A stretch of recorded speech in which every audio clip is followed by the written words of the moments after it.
With our Tombstone adventure complete, it was time to head south towards Haines Junction and eventually Kluane National Park. Despite doing this drive 3 times before, I still get butterflies in my stomach when the front range of Kluane comes into view as you approach Haines Junction. Kluane is home to 17 of Canada's tallest 20 peaks, and the front range of the park just towers over the mountains elsewhere in the territory. This park is known for its massive ice field, dramatic glaciers, and of course, Canada's tallest mountain, Mount Logan. For this trip, however, our focus would be on photographing the Kaskawalsh Glacier. Trust me when I say, this is a lot of walking to capture one image, and it's worth every step. This is the story of my visit to Kluane National Park.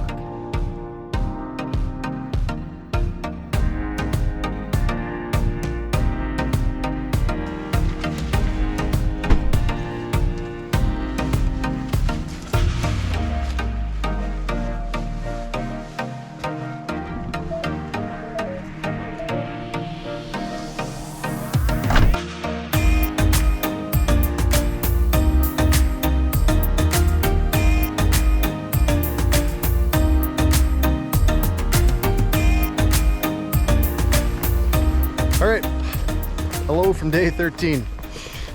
We have well and truly started our hike into Kluane National Park, heading in to try and see some glaciers. There's a fair bit of weather ahead of us, so I don't know, it's questionable as to whether or not we're going to see anything, but we'll see. It is a beautiful hike, albeit a long one. 22.5 kilometers to camp, 10.5 kilometers up to the viewpoint and back, and then 22.5 kilometers back to the car. Should be fun.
The terrain of this hike is what makes it challenging for me.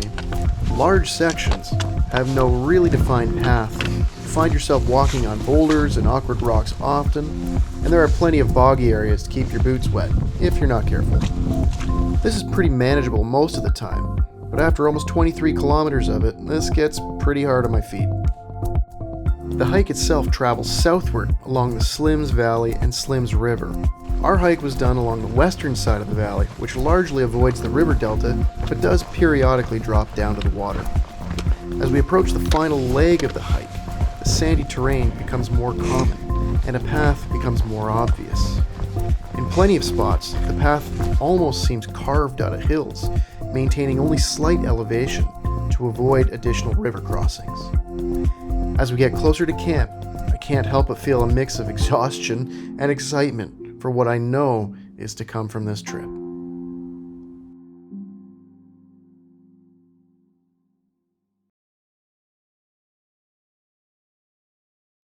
After arriving at camp, my first step is always getting the tent prepared and finding the nearest water.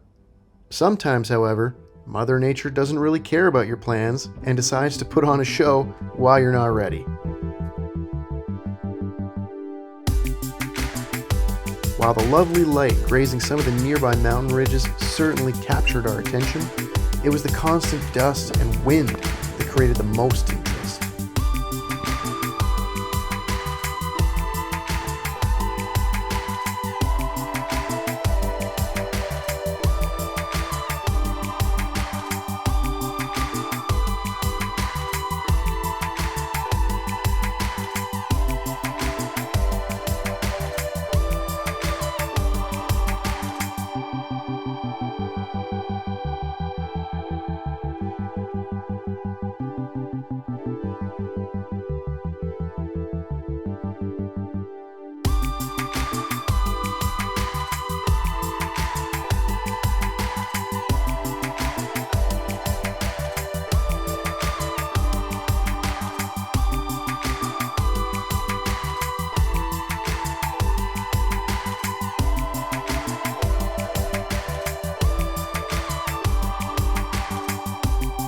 Like Tombstone, this hike in Kluane has designated camping and eating areas which tend to draw other hikers together.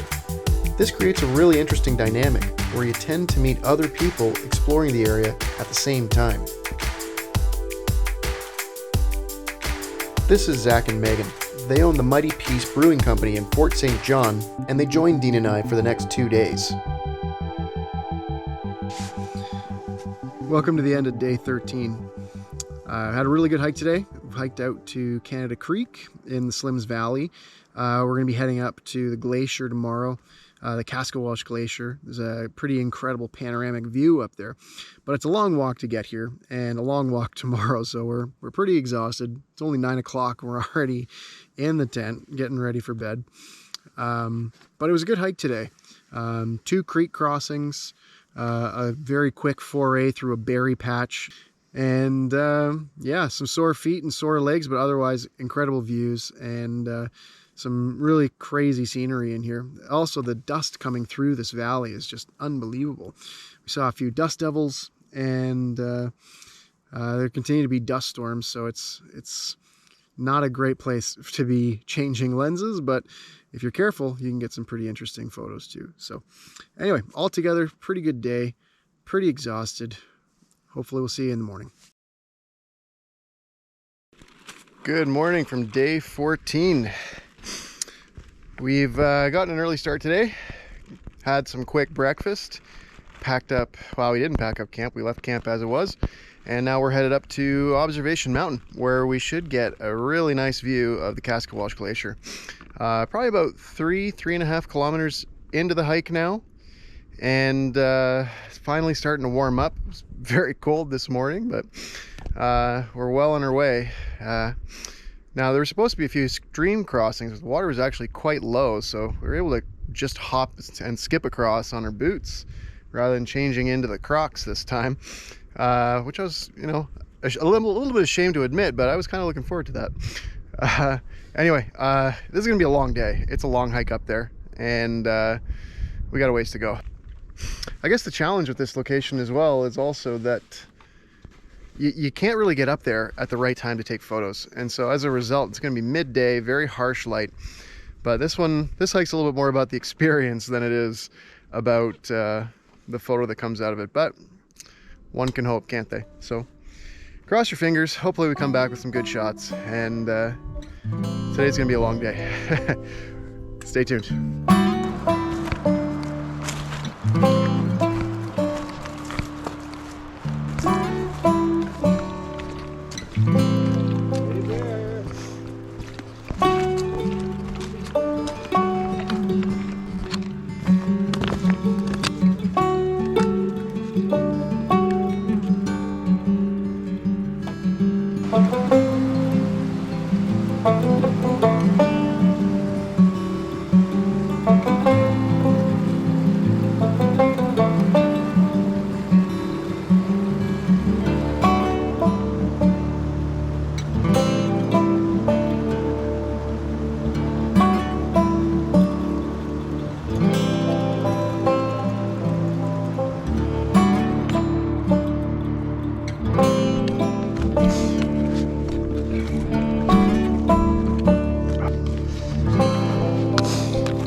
So we started our ascent up Observation Mountain after a quick stop to pick up some water in Columbia Creek, I think it is.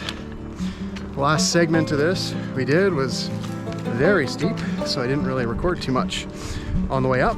But now we're starting to flatten out a little bit, and it gets a little bit easier to trek up the mountain without being completely out of breath the whole time. So, big views incoming.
climbing, but we've gained probably almost 1,000 meters and decided to stop and have a little snack. It's getting a little on into the day, so we're probably not gonna have a whole lot of time at the top, assuming we get there. But yeah, really pretty spot, and with some full bellies, I'm sure we'll get up there pretty quick. So probably another, oh, I don't even know, maybe 600 or 700 meters to go. So we're more than half, but it's gonna be a long walk back to camp. It's already, what time is it? It's already 1:30, so not a lot of time to waste, but we'll do what we can, and I'm sure we'll get there soon. All right, see you there.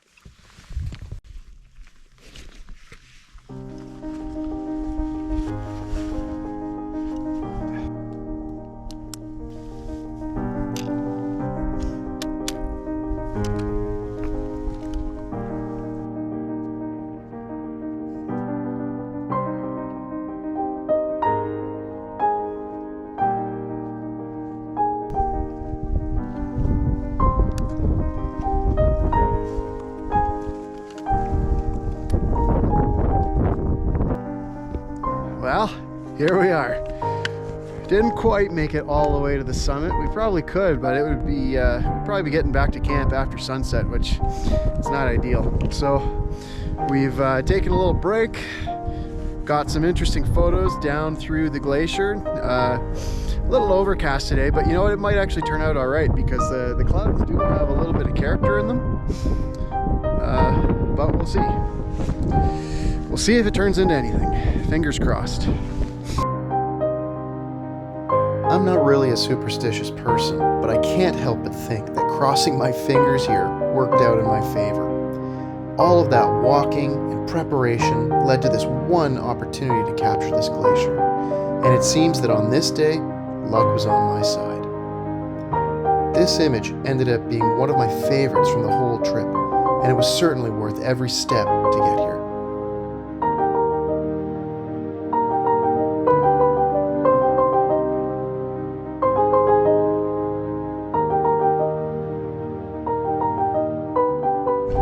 What do you think? Pretty good view, hard hike, long hike, ready to head down. Worth it? 100%. 100%. You heard it here, folks. 100% worth it.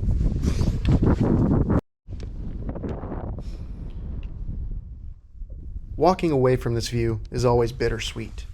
You often arrive here midday, and staying for sunset makes for a very difficult and long hike back to camp in the dark. Regardless, leaving this view in the early afternoon always feels wrong. But it is necessary. The hike up to this viewpoint and back takes the whole day.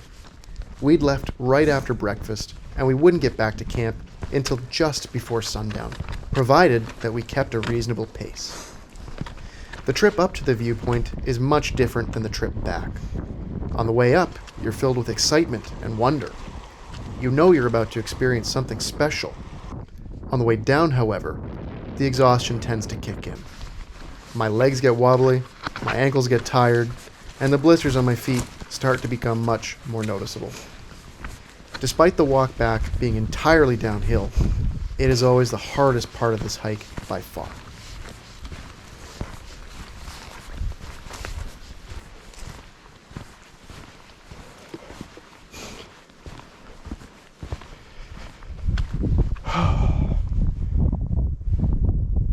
Home sweet home.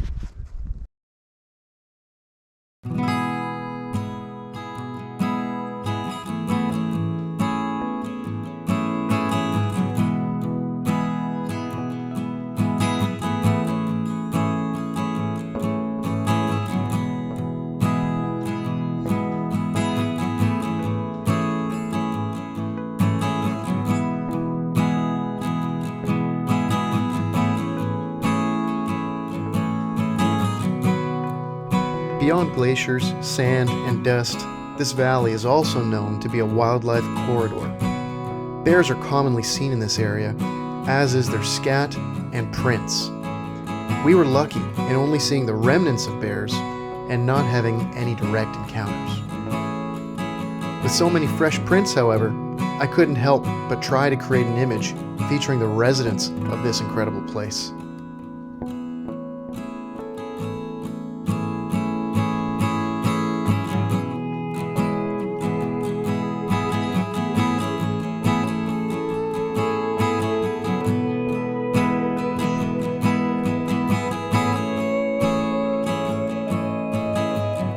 Before long, it was time to pack up camp and make our way back toward the car.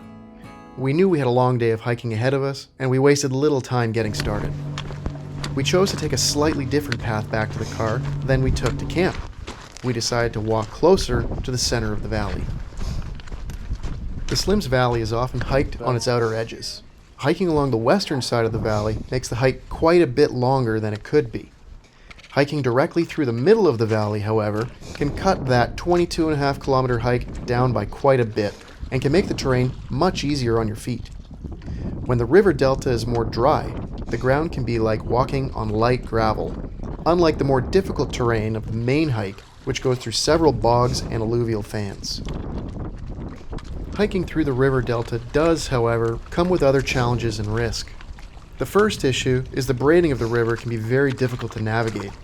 You may find yourself having to cross the river many more times than you otherwise would. This can really slow you down if you have to take off your boots every time. It's not uncommon to have to walk up and down braids of a river to find a spot that's easy to cross. If you're not lucky, this can really extend the length of your hike over the course of a day. The second issue that you may come across is quicksand. Personally, I don't have a lot of experience with quicksand, and I have no training on how to get out of it properly. Recognizing the noted risk of quicksand, we tried to be careful to avoid sandy areas that appeared muddy or overly damp. This, unfortunately, wasn't always possible. Little did we know, the quicksand would create a near tragic experience for us on this day. As we worked our way back to the car, Dean had gotten quite stuck in quicksand, and I offered to try and help. Full disclosure, this was not planned at all. I actually forgot that my GoPro was strapped to my shoulder and filmed through this. I should also warn you, some of what you're about to see may be disturbing to some people.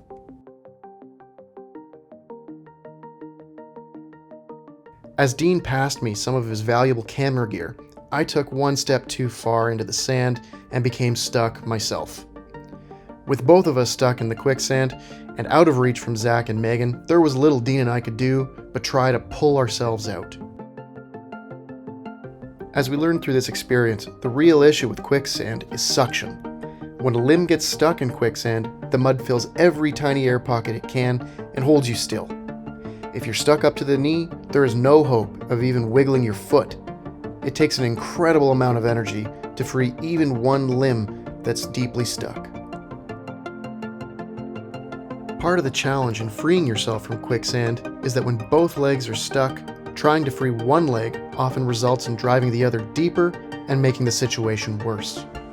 In my panic, I tried to use my hiking poles like snowshoes to create more surface area and thus buoyancy. I really can't express how stressful it is to find yourself seemingly trapped in quicksand many kilometers from the nearest road, let alone rescue services.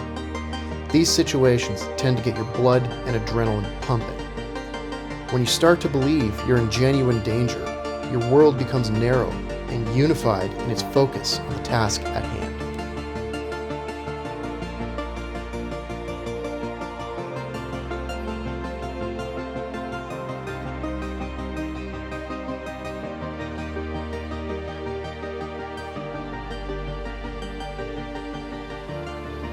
This situation actually got a lot worse before it got better, and I'm only showing a short excerpt of the whole ordeal. Dean was eventually able to free himself, though the fiasco would cost him his hiking poles, a Nalgene bottle, and destroy the belt to his backpack. After some time to recover from what was maybe the most stressful experience I've ever had in the backcountry, we decided to hike the rest of the way back to the car on the trail. No more shortcuts for us.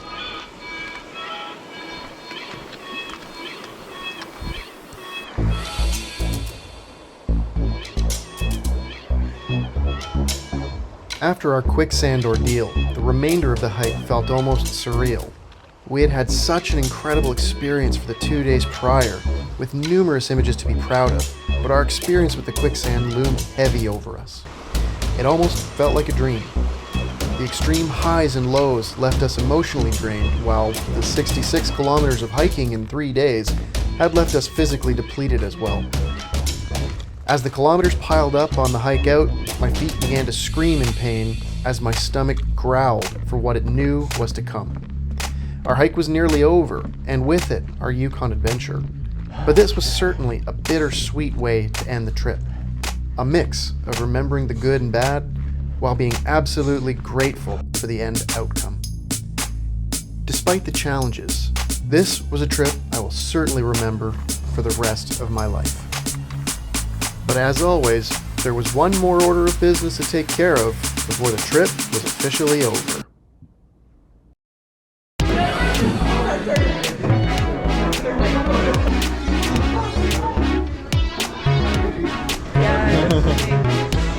on the other side. Picture that when we were in Quicksand. You want a little slice of this guy? Looking back on our time in Kluane, and after having recovered from the ups and downs, it's much easier to see the whole trip in a new light. Dean and I saw and did so much in less than 3 weeks. Coming home with images like these is just the cherry on the cake. I really don't know what will come next for my landscape photography path, or if we'll ever compare with this experience again. But I can't wait to find out. If you'd like to see more of my photography, feel free to connect with me on Instagram or on my website at the link in the description. Thanks again for joining me on this adventure, and I'll see you later.